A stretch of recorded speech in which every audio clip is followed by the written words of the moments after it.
Hey everyone, today on People Now, some sad news out of the country music world as Hank Williams Jr.'s daughter has passed away. We'll tell you what happened. Singer Amy Grant is updating fans on her health after open heart surgery, and she shares some photos of her scars. The Bachelorette's Hannah Brown saves a man from drowning while whitewater rafting. We have the details. Joanna Garcia Swisher stops by to talk about her show Sweet Magnolias, and what happens when her husband Nick Swisher crashes the interview. Dasha Polanco is the cover of Parents Latina, and she is talking all about motherhood, how she discovered acting, and how she finds her confidence. That and more today on People Now. Let's go.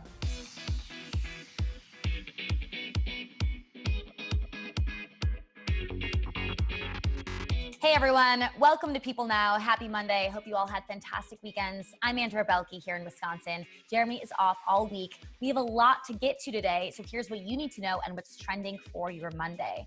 So we start with some very sad news out of the country music world. Singer-songwriter Hank Williams Jr.'s daughter, Catherine Williams Dunning, was killed in a car crash in Tennessee over the weekend. She was 27 years old. A highway patrol spokesperson tells people that Catherine was behind the wheel with her husband Tyler as a passenger. Their SUV, which was towing a boat, crossed the highway median and rolled over before coming to a stop on the shoulder. Catherine was killed in the crash, while Tyler was transported to a nearby hospital. Singer Holly Williams paid tribute to her precious little sister in an Instagram post on Sunday, where she also shared that her brother-in-law is awake and responding. In the lengthy post, Holly reveals that the family attended their great aunt's funeral on Thursday and now are, quote, faced with another one. Holly ended the post saying she's in distress and asking for everyone's prayers. Catherine and her husband tied the knot in 2015. They share two young children, 5-year-old son Beau Weston and 2-year-old daughter Audrey Jane. Before her death, Catherine ran a clothing company called Weston Jane, which is built on the idea of moms supporting moms. All of the items sold by the company are either handmade by moms or printed by moms. We, of course, send our condolences to the Williams-Dunning family at this time. Amy Grant is updating her fans on how her recovery is going after she underwent open heart surgery earlier this month. The singer had surgery on June 3rd to fix a blood flow problem in her pulmonary veins. On Sunday, Grant shared photos of her post-surgery scars on Instagram and said that her recovery has felt miraculous. About the surgery itself, she added, "The only way I can explain my experience would be to ask you to imagine a non-runner who was signed up for a marathon. I didn't want it, but I had to have it anyway." In her lengthy caption, she went on to express her gratitude to everyone who has offered their prayers since they heard the news. Grant admits that all of those prayers got her through some tough moments along the way, explaining, quote, "Even stuff I was really scared about felt like nothing more than just a deep breath. Something supernatural pushed me through it." She went on to celebrate that power in her caption, saying, "Prayer changes everything," before asking her followers to now direct their prayers to our country in hopes of turning all the brokenness into love. Grant's rep confirmed to People earlier this month that she underwent open heart surgery to correct a condition from birth that doctors discovered during a heart checkup called PAPVR. Her rep added, "Thankfully, the doctor said it could have not gone better. The condition PAPVR occurs when one or two pulmonary veins returns blood to the right atrium instead of the left atrium." Well, we are so glad to hear she's on the mend, and we wish her a speedy recovery. The Bachelorette's Hannah Brown is here to save the day. On Saturday, the reality star reportedly saved a man from drowning while whitewater rafting on Tennessee's Ocoee River. The man's girlfriend tweeted about the incident, explaining that when the raft flipped over, Hannah ended up pulling the man onto her and her family's raft after the current took him. The woman admits that she didn't recognize Hannah at first, but Hannah's mom told her she was a former Bachelorette and just went Dancing with the Stars. Meanwhile, Hannah's brother Patrick posted some Instagram stories from their day on the river, joking in the caption that he got to relive his lifeguard days, and Hannah thinks she's part of the Coast Guard now. This comes after the former Bachelorette found herself in hot water back in May after using a racial slur during an Instagram Live while singing along to a song by DaBaby. She initially wrote an apology via Instagram stories, then later posted a lengthy video on her page as well. In it, she admits that there is no excuse for what she said and promises to do better. She also told her 2 million followers that she has since been working with an ethnic studies professor to learn more, because as she puts it, she doesn't want to be a, quote, ignorant white girl. Last week, she also participated in a hashtag Show Up conversation joined by activist Michelle Sahin, the founder of From Privilege to Progress. They had a very frank discussion on racism in America and Hannah's own personal anti-racist journey. It's up on her Instagram page now. All right, stay with us. Joanna Garcia Swisher's husband, Nick Swisher, crashes her interview with Jeremy, and she's revealing what he really thinks about her making out with other guys on screen. Plus, inside Tarek El Moussa and Heather Ray Young's new home and why it's unexpectedly perfect for them and their blended family. Actress Dasha Polanco is Parents Latina's June-July cover star, along with her 2 kids, Dasani and Orion. In her cover story, Dasha is getting real about the ups and downs of her journey, from being part of an immigrant family struggling to adjust in America to becoming a single mother at 17 years old. Through it all, Dasha has learned to love herself and celebrate her own independence. She discovered her love of acting when she was just 14, but put her dreams on hold after experiencing homelessness and becoming a mom at the end of her high school years. She was raised in what she describes a very Catholic household, so she was deeply ashamed and wrestled for many years with the guilt of defying her family and cultural expectations. After high school, Dasha decided to study psychology, and her mother would look after her daughter while she was in classes or working the night shift at a local hospital to earn some money. At the time, Dasha's mother was also battling an autoimmune disease that progressively got worse until she passed away. In that moment, Dasha fell into a dark place. She says, quote, "I was harboring so much sadness, anger, and depression, and I was so lonely." But she was able to pull herself up to be there for her own daughter, and a few years later, she also welcomed her son. Through it all, Dasha never gave up on her dreams of pursuing acting.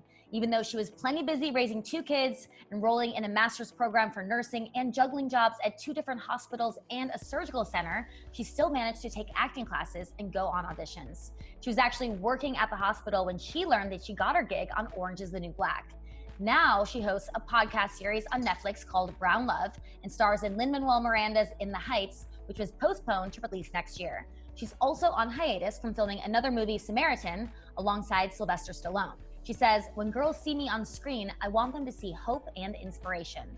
Moving forward in life, Dasha no longer sees motherhood as a shameful thing. In fact, she knows it's what makes her so fierce. She says, "I'm going to continue to work as a mother and grow as a mother. I'm going to kill it as a mother. And I'm going to be a sexy ass mommy too. I'm going to be true to me." Love it. For more on Dasha Polanco's journey, check out the June-July issue of Parents Latina.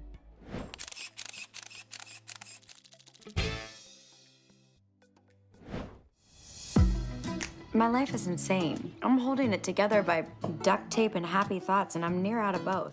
Guys, I'm very excited to be joined by the star of one of Netflix's popular news shows. One of the most popular, by the way, Sweet Magnolias. Welcome, Joanna Garcia Swisher. Good to see you. Hi, it's good to see you too. Yeah, I was just saying this to you that my wife binged through this right away. I watched almost all of it, and it's an addictive show. And then I started seeing the stuff on Twitter and different things like, wow, Netflix, one of the most watched. That's got to feel good. Yeah, it was definitely, I was really proud of the show and so excited to share it with everybody, but to experience success after it and to know people are enjoying it is, come on. It's been a great few weeks. It's been a complicated few weeks, but it's definitely been a bright spot. What about it do you think is resonating with people so much? I think it's really relatable. I think that it doesn't shy away from taking a really strong point of view. These are real people. Every single person, sort of villain or not, has a really complicated and interesting story that was really well thought out. And I just think that, it's about support and faith and sisterhood and friendship and what it means to endure and what it means to survive. And I also think it does it kind of in a way that is a little bit more lighthearted and, something that's not as heavy to watch. I tend to go to those crime shows and those really intense things. You kind of get bogged down in very dark areas. Right.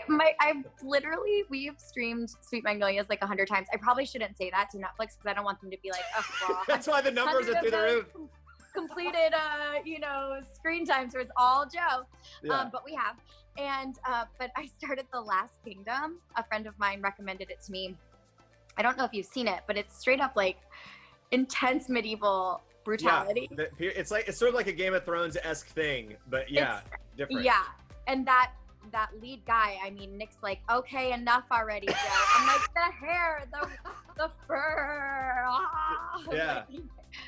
But I think it's just a nice breath of fresh air, and I don't know what makes people like it.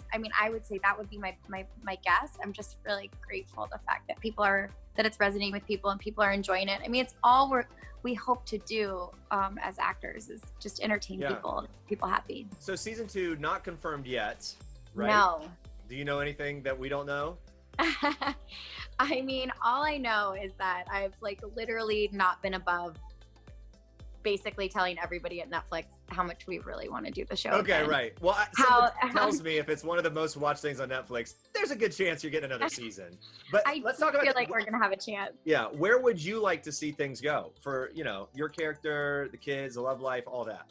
Yeah, I think that Maddie needs a little bit of time. She kind of jumped into the arms of Cal. I do really think there's something super special, and that relationship's really special, and I think it will circle back in due time. And I would love that. I really want to know what happens with like Helen and Eric. And then towards the end of our season, we really started to dive into Dana Sue's past and her relationship with Ronnie, her ex-husband, and she got some like real cute situations coming in hot at the end. So I'm like, let's bring all that back. Let's like give me a little bit more of that. And let's talk to that leading actor from Lost Kingdom. I know. See if we can get him in. Fly him into the States. I don't know where he lives. We'll figure it out. By the way, Nick is the most chill dude about my career. I mean, look at what I was just working with, and he like absolutely loves Justin. He's like, yeah, he's great. I do think that might be it. Nick will be like, I'm sorry, what? Draw the line. Yeah. Talk to me about that. How you handle that with is it like when you know they're going to be romantic, involvement in a role? Yeah. When you talk to your husband, is it like, hey, here it comes, this is this? Or, I mean, I'm sure, look, you're an actor. I know that's a silly question because it's just part of the job. But it would be an interesting dynamic in a marriage. Yeah, Nick just walked in the room. We should ask him. We actually should. Nick, what do you think about your wife making out with everyone on camera? He handles it very, very well. Very well. Hold on, he's sneaking in here. Who we are? Hey, Nick. Hey, bud. How you doing? What's going on? I feel like I know you from Instagram. Okay, all right. Not to mention your successful career, but I was just saying, first of all, I'm trying to maybe introduce the lead actor from Lost Kingdom into her next season of her show. If it should happen. Exactly. Yeah. Hey, bro, the Last Kingdom is on big time. I'm telling you, it's like, you never know, right? I mean, the guy, he's a good-looking dude. He wears fur. I mean, come on, bro. You know what I'm saying? So, anyway, that might be where you draw the line if he's on set with your wife. That's it. No fur. No fur. No fur. That's it. Nick will be like, cut your hair, take that man bun down. Yeah, right. And, Last Kingdom. I keep calling it the Lost Kingdom. Last Kingdom. Sorry. Yeah, and get some body fat. Anyway, so okay. So he's pretty chill about it. I definitely see him like squinting his eyes when the scenes come on. He does watch it, but he'll be like, "Ugh." My kids have more of an issue with me calling the little girl on my show Sweetie. My youngest was like, "Did you just call her Sweetie?" And I was like, "Yes." And she's like, funny. "I'm your sweetie." And I was like, "I'm sorry." That's really cute, actually. Yeah. Well, we're seeing a lot of cast reunions and kind of the virtual reunion thing. Sweet Magnolia did that. But what would it take for us to see a virtual Reba cast reunion? That's what I don't think it would take much. We actually were all texting about it the other day. I was like, should we do this? All of us are just like so, we're not great with technology. Like technology. Yes. I was like, who's gonna set it up? Yes, I think that there's a great deal of. I've said this before too. We love each other. There's no doubt in my mind that if there was an opportunity that presented itself for us to come back together and do this again, we would do it. Yeah. I don't know in what capacity or what, it's a lot of moving parts, but there's not a bit of lack of desire on our part. So. Well, last time Reba was on our show at People Now, back when we were in studio, she had nothing but love for you and the rest of the cast. And I believe it does seem like that sentiment carries across everyone. So let's make it happen. Let's make it happen. We'll start. I don't know how to even start a campaign, but let's do it. It's happening. Joanna, thank you. It's such a pleasure to talk to you. It was so good to see you. I'll see you soon. Enjoy your time. Enjoy your time with your family. Yeah, thank you so much. You too. Stay safe. And guys, you can make sure to watch Sweet Magnolias. It is streaming on Netflix right now. Flipper flop star Tarek Musa and Selling Sunset realtor Heather Ray Young found an unexpected home for four in the middle of the pandemic. The couple said goodbye to Tarek's bachelor dad pad in Costa Mesa, California. By selling his old home, Tarek reveals that he, quote, let a piece of the past go, adding, it was a very defining moment in my life, but now it's time to move on to the next chapter. The couple's initial offer on a new property fell through, so they had to scramble to find somewhere else to live. But their quick fix ends up being perfect for their blended family. They found a beautiful Newport Beach rental just a block away from the ocean, with Tarek revealing that he never thought by living in a different location it would change the way you live. Honestly, living by the beach sounds pretty nice.